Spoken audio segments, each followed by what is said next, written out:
નમસ્કાર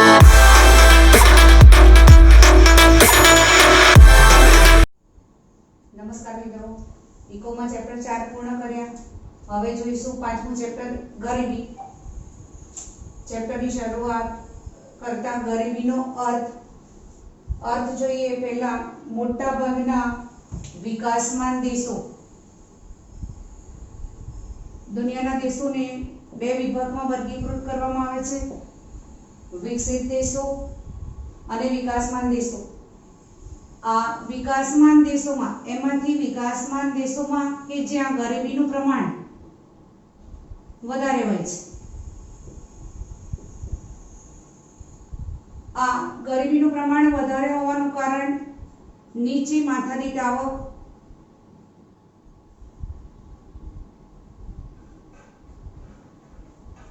અને આવકની અસમાન વહેંચણી.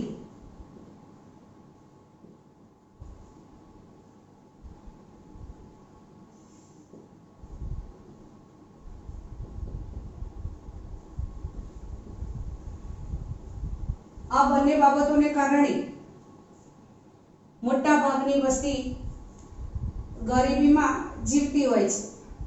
પરિણામે એનું જીવન ધોરણ નીચું જોવા મળે છે.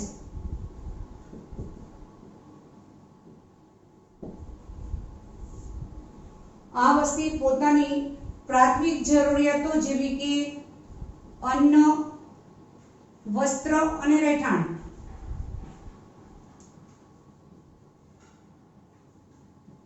પૂરતા પ્રમાણમાં મેળવી શકતી નથી. તો એક બાજુ આ સમાજનો ગરીબ વર્ગ છે, તો બીજી બાજુ સમાજનો ધનિક વર્ગ છે કે જે પોતાની તમામ જરૂરિયાતો સારી રીતે પૂર્ણ કરી શકે છે. પરિણામે એ સમાજના ધનિક વર્ગનું જીવન ધોરણ ઊંચું જોવા મળે છે. આ બંને વચ્ચેની અસમાનતાને કારણે સમાજમાં અસંતોષ,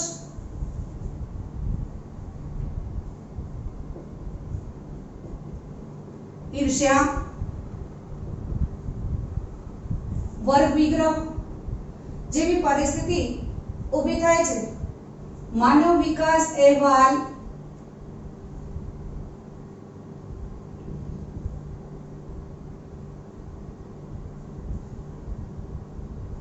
1997 મુજબ આર્થિક વિકાસ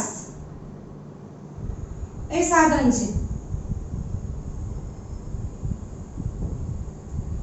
જ્યારે માનવ વિકાસ એટલે કે માનવીનો વિકાસ એ ધ્યેય છે. આ ધ્યેય સિદ્ધ કરવા માટે આર્થિક વિકાસ જરૂરી છે. ત્યારબાદ આગળ વધીએ. ગરીબીનો અર્થ: જ્યારે સમાજનો એક મોટો વર્ગ પોતાની પાયાની લઘુત્તમ એટલે ઓછામાં ઓછી જીવન જરૂરિયાતોને સંતોષી શકતો નથી, ત્યારે તે પરિસ્થિતિને ગરીબી કહેવાય. આ સાદા અર્થમાં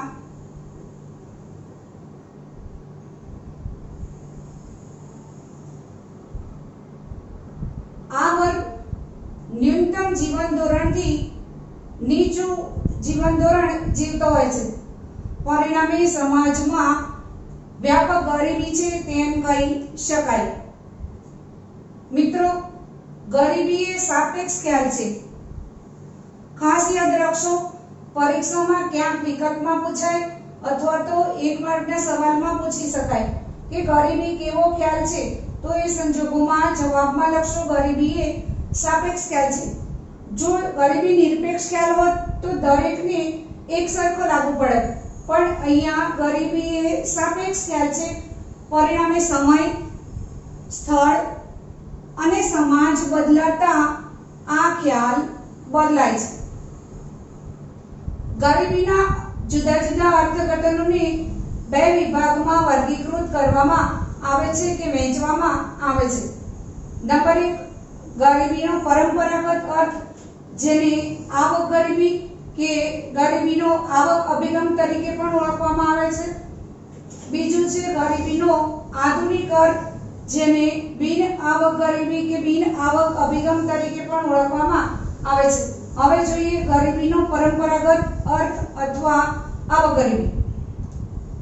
તો આ અભિગમ મુજબ જીવન જરૂરી ચીજવસ્તુઓ અને સેવાઓ ખરીદવા માટે નક્કી કરવામાં આવેલ આવક અને ખર્ચની લઘુત્તમ સપાટી એટલે ગરીબી રેખા. આખો પ્રશ્ન ન પૂછાય તો ગરીબી રેખાનો અર્થ આપો એમ પણ પૂછી શકાય. તો ગરીબી રેખા એટલે જીવન જરૂરી ચીજવસ્તુઓ અને સેવાઓ ખરીદવા માટે નક્કી કરવામાં આવેલ આવક કે ખર્ચની લઘુત્તમ એટલે કે ઓછામાં ઓછી સપાટી એટલે ગરીબી રેખા. માનવી પોતાની જીવન જરૂરી ચીજવસ્તુઓ અને સેવા ખરીદવા માટે એને જરૂરી ઓછામાં ઓછી આવક મળવી જોઈએ કે એ વ્યક્તિ ઓછામાં ઓછો ખર્ચ કરવા માટે સક્ષમ હોવો જોઈએ. તો એની લઘુત્તમ સપાટી એટલે ગરીબી રેખા. આ આવક અભિગમ મુજબ ગરીબી એ અભાવની સ્થિતિ છે. અભાવ એટલે શેનો અભાવ? તો આવકનો અભાવ. હવે જ્યારે વ્યક્તિ પાસે આવકનો અભાવ હોય એટલે પોતાની પાયાની જરૂરિયાતો અન્ન વસ્ત્ર અને રહેઠાણ સંતોષી શકતો નથી. ભારતમાં ગરીબી રેખા માટે જરૂરી ચોક્કસ ન્યૂનતમ કેલરી પ્રાપ્ત કરવા ખોરાક પાછળ થતા લઘુત્તમ વપરાશી ખર્ચને ધ્યાનમાં લેવાય છે. આ આવક અભિગમ મુજબ માત્ર ખોરાક પાછળ થતા લઘુત્તમ વપરાશી ખર્ચની જ ધ્યાનમાં લેવામાં આવે છે. આગળ જોઈએ એની મર્યાદાઓ. તો ગરીબી એ ભૂખમરાની કે અપૂરતા ખોરાકની સ્થિતિ છે. વાસ્તવમાં માત્ર ખોરાકથી માનવી પોતાનું જીવન પસાર કરી શકતો નથી. ખોરાક ઉપરાંત એને ઘણી બધી જરૂરિયાતો હોય છે.